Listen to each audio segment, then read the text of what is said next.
ब्रह्मा माने हिरण्यगर्भात्मक सूर्य उत्पत्ति नामक कृत्य के निर्वाहक हैं। विष्णु स्थिति नामक कृत्य के निर्वाहक हैं। रुद्र संहार नामक कृत्य के निर्वाहक हैं। गणेश माने महेशान निग्रह नामक कृत्य के निर्वाहक हैं। शक्ति माने सदाशिव अनुग्रह नामक कृत्य के निर्वाहक हैं। पंचकृत्य के निर्वाहक पंचदेव रूप से सदाशिव तत्व ही अभिव्यक्त है। ईशान तत्पुरुष अघोर वामदेव और सद्योजात ये सदाशिव की पंच मूर्तियां हैं। ईशान मूर्ति ऊर्ध्व मध्य मुख तुल्य है।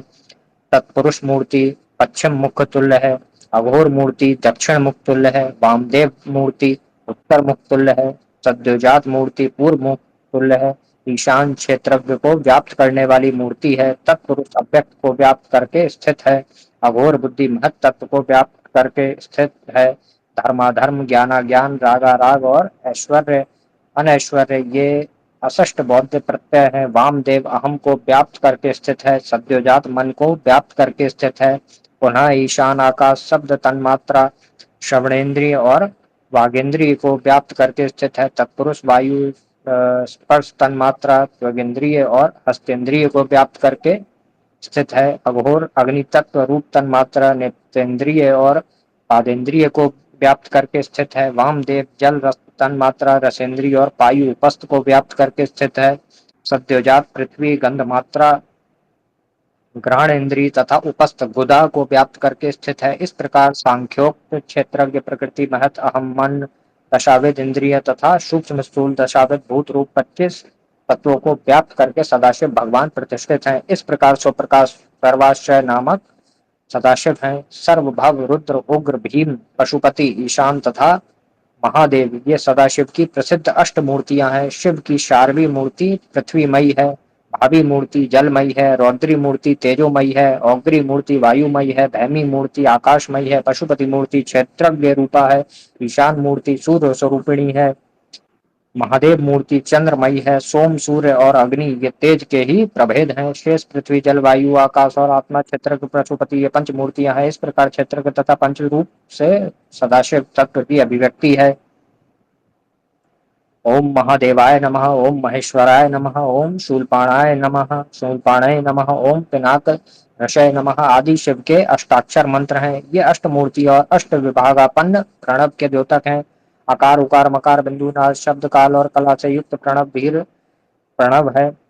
दीर्घ प्रणव के आकार उकार मकार नाद बिंदु कला अनुसंधान और ध्यान ये अष्ट प्रभेद भी मान्य है। इनमें आकार सद्योजात है। उकार वामदेव है। मकार अघोर नाद तत्पुरुष है। बिंदु ईशान कला व्यापक अनुसंधान नित्य ध्यान ब्रह्मस्वरूप इस प्रकार सर्व व्यापक अष्टाक्षर है।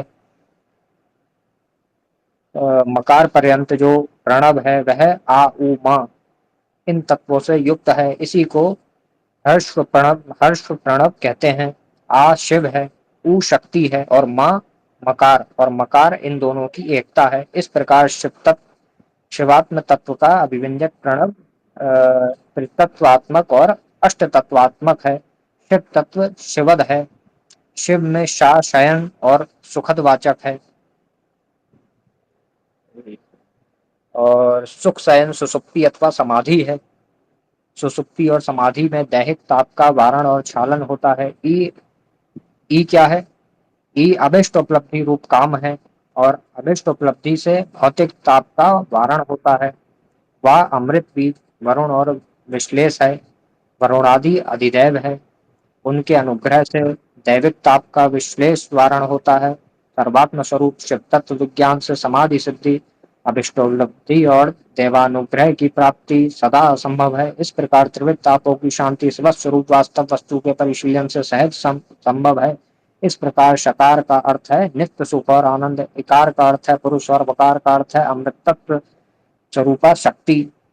इन सबका सम्मिलित रूप शिव है। अतः इस रूप में भगवान शिव को आत्म स्वरूप जानकर उनकी अर्चना करें। शम नित्य सुखम आनंदमिकारः पुरुषः स्मृतः वकारः शक्ति अमृतम मेलम शिव उच्यते तस्मादेवं स्वात्मनां शिवम कर्तव्यचर्य शिवम। सदाशिव का शिव सदाशिव का शिव यह स्वरूप परक नाम है। जो शिव है सदाशिव में जो शिव है सदाशिव के कई नाम है। तो एक नाम है शिव ये स्वरूप परक नाम है। शंकर ये स्वभाव परक नाम है। और प्रलयंकर ये प्रभाव परक नाम है। जिस प्रकार भगवान सूर्य प्रकाश स्वरूप हैं, अतः प्रकाश विकीर्ण करना उनका स्वभाव है तथा तम और शैत्य का वारण उनका प्रभाव है, उसी प्रकार विश्वेश्वर भगवान महादेव विश्व स्वरूप हैं। कल्याण स्वरूप होने से वे शंकर हैं। प्राणियों का सदा ही मंगल करते रहना उनका स्वभाव है। मंगलप्रद होने से वह अमंगलों के विध्वंसक कल्याणकर हैं। अमंगल ध्वंस शिव का प्रभाव है। सदाशिव तत्व के मुख्यतः तीन स्वरूप हैं, कार्य ब्रह्म, कारण ब्रह्म और कार्य